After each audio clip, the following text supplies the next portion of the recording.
तमिलनाडु का पंबन ब्रिज, और ये देखिए यहाँ पर आप किस तरीके से आधुनिक तकनीक का इस्तेमाल किया गया है और ये वर्टिकल लिफ्ट हो रहा है, यानी कि ऊंचाई पर ये जा रहा है पंबन ब्रिज, इसका एक हिस्सा। और ये जो हिस्सा है ऊपर जा रहा है, दोनों हिस्सों को जोड़ता है। और ये जो आप समुद्र का हिस्सा देख रहे हैं, अगर कोई शिप गुजरना चाहेगी तो ये लिफ्ट होकर ऊपर चला जाएगा और समुद्र के जरिए समुद्री जो जहाज है यहां से गुजर सकेगा। तो बेहद ही अत्याधुनिक तकनीक का इस्तेमाल पंबन ब्रिज में किया गया है। इंजीनियरिंग का अनूठा जो इसकी मिसाल यहां पर कायम की गई है। वर्टिकल लिफ्ट देश का ऐसा पहला ब्रिज रेलवे का बनाया गया है। अभी तक रामेश्वरम तक जाने के लिए पिछले 2.5 साल से जो ट्रेनों की आवाजाही है वो बंद हो गई थी, लेकिन अब इसको शुरू किया जा रहा है।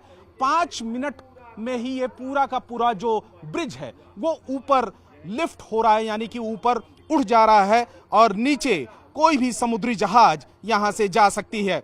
इलेक्ट्रोमैकेनिकल सिस्टम से ये चल रहा है और अब 5 मिनट, सिर्फ 5 मिनट लेगा हाइड्रोलिक सिस्टम का इस्तेमाल। और जो पुराना ब्रिज था उसको लिफ्ट होने में 1 घंटे का वक्त लगता था, 1 घंटे से ज्यादा का समय लगता था और उस दौरान ट्रेनों की आवाजाही काफी बाधित हो जाती थी। और इस नए ब्रिज को लेकर अगर मैं तमाम इसकी जो खासियत बताऊं तो इससे समुद्री जहाज में जो आना जाना आसान हो जाएगा और जब जहाज के आने का समय होगा तो ये पूरा का जो पूरा पुल है उसका बीच का जो हिस्सा है वो ऊपर लिफ्ट हो जाएगा। और आप लाइव तस्वीरें देख रहे हैं कि किस तरीके से ऊपर उठता ही जा रहा है।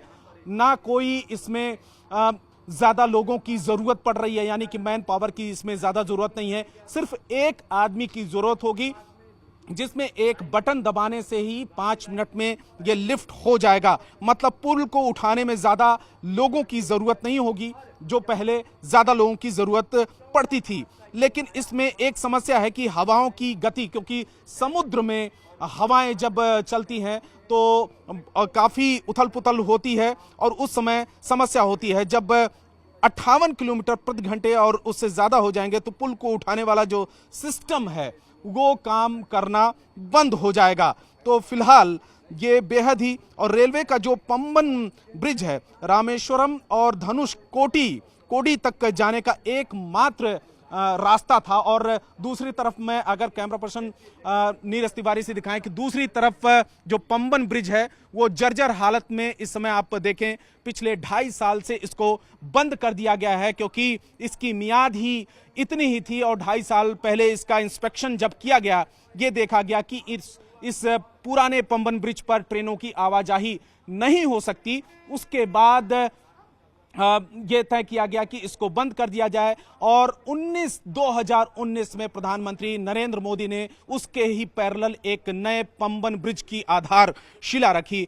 2023 में नए पंबन ब्रिज का उद्घाटन होना था, यानी कि शुरुआत होनी थी, लेकिन बीच में कोविड की वजह से काफी देरी हुई। लेकिन 6 साल में ही ये पंबन ब्रिज बनकर तैयार हो गया। यहां से श्रीलंका की दूरी लगभग 40 किलोमीटर बताई जा रही है कि यानी कि श्रीलंका के बॉर्डर पर हम इस समय पहुंच चुके हैं। और जो पुराना पंबन ब्रिज है वो 1914 में बनकर तैयार हुआ था और उसके बाद वो पंबन ब्रिज लगातार चल रहा था। लेकिन 2.5 साल पहले इसको बंद करना पड़ा मजबूरन, क्योंकि वो काम करना बंद कर दिया था। अभी तक रामेश्वरम जाने के लिए ट्रेनों की आवाजाही बंद हो गई थी और पैरेलल एक आप देखें कि वहां पर एक फ्लाईओवर है। अगर गाड़ियों की आवाजाही होती है तो गाड़ियों की आवाजाही यानी कि कनेक्टिविटी वहां तक तो है, लेकिन ट्रेनों की कनेक्टिविटी वो 2.5 साल पहले खत्म हो गई थी, बंद हो गई थी। लेकिन ये ऐतिहासिक दिन रामनवमी का,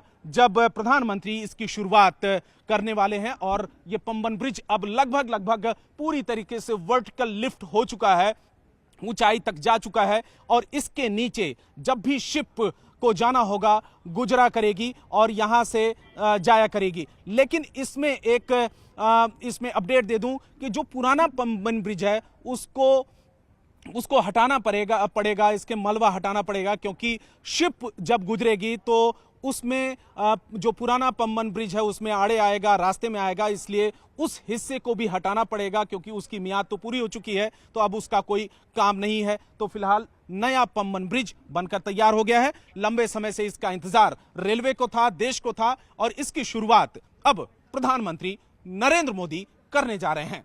कैमरामैन नीरज तिवारी के साथ रामेश्वरम, रवि सिंह, न्यूज़ 18 इंडिया।